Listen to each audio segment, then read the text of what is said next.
This is Danny Madigan. He's an avid movie fan and his favorite character is Jack Slater, played by Arnold Schwarzenegger. Danny watches all his movies, and then one day he magically finds himself in the world of Jack Slater. What will happen when he teams up with his favorite character to hunt down criminals? Let's find out in today's action comedy movie from 1993 titled Last Action Hero. You are watching Kojo Recaps. Now let's get straight into the movie. The scene opens with the police force arriving at a crime scene, where a guy called Ripper has held some students hostage on the terrace of a building. Jack Slater, who is a police officer himself, arrives and makes his way toward the building. Lieutenant Decker tells him to stop and wait for the real hostage negotiator. But Slater is adamant as his son is one of the hostages. He enters the building and arrives at the terrace in style. The Ripper threatens to hurt his son if he doesn't drop his gun, so Slater puts his gun on the ground. Ripper knows that Slater is carrying more than one gun, so he tells him to drop all of them. Slater takes out all of his guns and in the end pulls out a grenade's pin and throws it toward Ripper. Ripper laughs and makes the boy pick up the grenade. Suddenly the boy pulls out a knife from the grenade and stabs Ripper. Slater uses this opportunity and shoots Ripper, but before he could see what happened to the boy, the movie goes out of focus, and Danny's mad about it. He goes to tell the projectionist, Nick, about the issue, and Nick fixes it. Danny tells him that he has already seen this movie 6 times, but it still makes him excited. Seeing his enthusiasm, Nick reveals that he'll be checking the print of Jack Slater 4 later today, so Danny can join him if he wants to. He tells him yes and goes home. When he's home, Danny's mom is angry at him because he missed his class to watch movies. He promises that he won't do it again, and his mom leaves for work. Danny watches television for a while, but soon gets bored, so he takes the house keys to go out. However, as soon as he opens the door, a thief jumps him and locks him in the bathroom. The thief searches the entire house but finds nothing valuable, so he reluctantly leaves. Now Danny's sitting in the police station alone. The officer has informed Danny's mother about the incident, and he tells Danny to go straight home. Danny wants to see Jack Slater 4 before its official release, so he goes to Nick's theater. There, Nick reveals that when he was young, the infamous magician Harry Houdini performed in this very theater. After his performance, Houdini gave Nick a magical ticket. A magical ticket, which is a passport to another world. Nick gives the ticket to Danny, and he says he wants him to try it out. They rip the ticket in half and enter the hall to watch the movie. Jack Slater 4 begins and we see a criminal kingpin, Tony Vivaldi, torturing Slater's cousin Frankie for some information. Vivaldi takes the help of his sharpshooter, Mr. Benedict, to extract some information from Frankie. But Frankie says that he mostly talks about guns with Slater and he has no idea about anything else. Vivaldi tells Benedict to dump Frankie at his home and the scene ends there. Later, the police are outside Frankie's house as they've received an anonymous tip that Frankie is in the drug dealing business. Just then, our hero Jack Slater arrives as he has some groceries for Frankie. He opens the main door and finds Frankie all tied up. Frankie tells him that Tony Vivaldi and the Torelli mob have joined forces and then passes away. Slater closes his eyes, but he has no time to mourn as he predicts an explosion.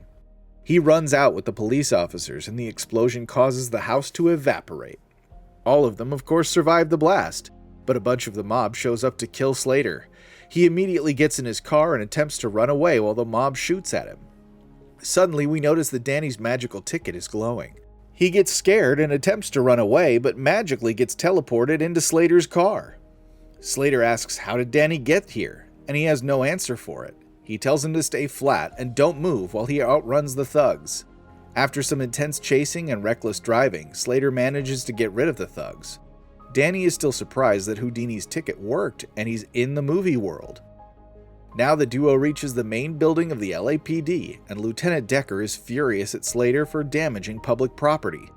Meanwhile, Danny notices that they have an animated cat as a police officer in their department. He tries to argue that everything around him is just a movie, but Slater and Decker don't believe him and declare him mentally ill. However, Danny reveals what Frankie told Slater is completely untrue, so Decker makes him Slater's new partner. They both head out, and Slater gives Danny 10 minutes to prove that this is a movie. So Danny takes him to the house where Frankie was tortured, and they knock on the door. Mr. Benedict opens the door and acts innocent, yet entitled to not answer any questions. Slater and Danny leave, and Benedict is keen to notice that Danny knows too much about him. Now, Slater takes Danny home where he meets Slater's daughter, Whitney, and gets a welcome kiss from her. Then Slater is looking for something. He opens a drawer. He sees a photo of his son, and we now flash back to what happened in the end of Jack Slater 3. After Slater shot Ripper, he fell from the building, but took Slater's son with him, and he died. Slater misses him, so he goes out to smoke. While Danny and Whitney are alone in the home, Benedict sieges the apartment with his men. He tortures Whitney and finds the magical ticket in Danny's pocket. He asks how he knows so much about him, and Danny replies that he saw it in a movie. In the meantime, Slater returns and ambushes Benedict into the apartment. He starts killing the thugs one by one, but gets shot in the chest. Luckily, he's wearing a bulletproof vest and starts chasing Benedict, who is trying to run away in a car. Danny follows them on a pink bicycle, thinking that he cannot die because it's a movie. He soon realizes that he is just a comedy sidekick and almost gets himself killed, while Benedict manages to run away. Benedict reaches home and notices that the ticket he took from Danny is glowing. He figures out that the ticket can create a portal and plans on using it for evil. At the same time, Decker is again shouting at Slater and takes his badge from him. Then a fellow police officer, Practice, invites Slater to the funeral of Leo the Fart. Apparently somebody was trying to take down Torelli but missed and instead shot Leo. Slater replies that he cannot come, and the scene ends there.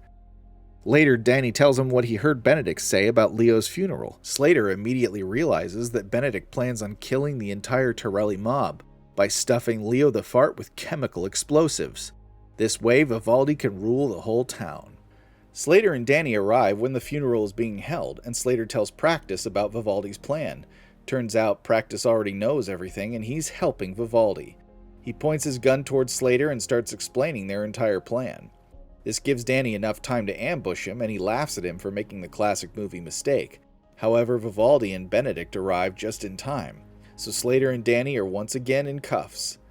Benedict tells Vivaldi that he has activated the fart bomb, and it's going to go off in 10 minutes. Vivaldi and Benedict leave, and Practice is about to shoot our heroes, but Whiskers, the animated cat, shoots Practice and saves the day. Now Slater goes to the roof where Leo the Fart's funeral is being held, and picks him up by saying he's alive. He and Danny work together and manage to dump Leo's body in a pool of tar. This prevents the chemical explosion, and Slater and Danny have saved the day as a team. Meanwhile, we see that Benedict has figured out the magical ticket's function, and he betrays Vivaldi. He shoots him right away and plans to use the ticket to travel in parallel worlds. But Slater shows up in his monster truck and starts beating Benedict. He throws him toward a wall, but Benedict gets teleported into the other world. Danny and Slater also enter the portal and find themselves in Danny's world. Slater's amazed to find himself in New York and realizes that things don't work the same here. For example, breaking a car's glass hurts his hands. They chase down Benedict and his sidekick, but he teleports into another parallel world at the last moment. Danny introduces Slater to Nick, but Slater is depressed because his whole life was a lie. Everything he has ever known was written by a scriptwriter. Later, Danny takes Slater home and introduces him to his mother. His mother loves Slater, and they talk all night. But at the same time, Benedict is back in this world, and he too realizes that things are different here. The police don't show up in minutes after you commit a crime. Then, we see him bring Ripper back to this world, and he assigns him the task of finishing off Slater. Danny and Slater are on the streets looking for Benedict. They find him in a cab, but by the time Slater gets to him, he's gone, again. They find a newspaper and realize that he plans to kill the real Arnold Schwarzenegger, so Jack Slater will just disappear. Now, Arnold is at the premiere of Jack Slater 4 with his wife. Ripper comes there and everyone thinks he's there for the premiere. Danny and Slater arrive there too, so they can warn Arnold.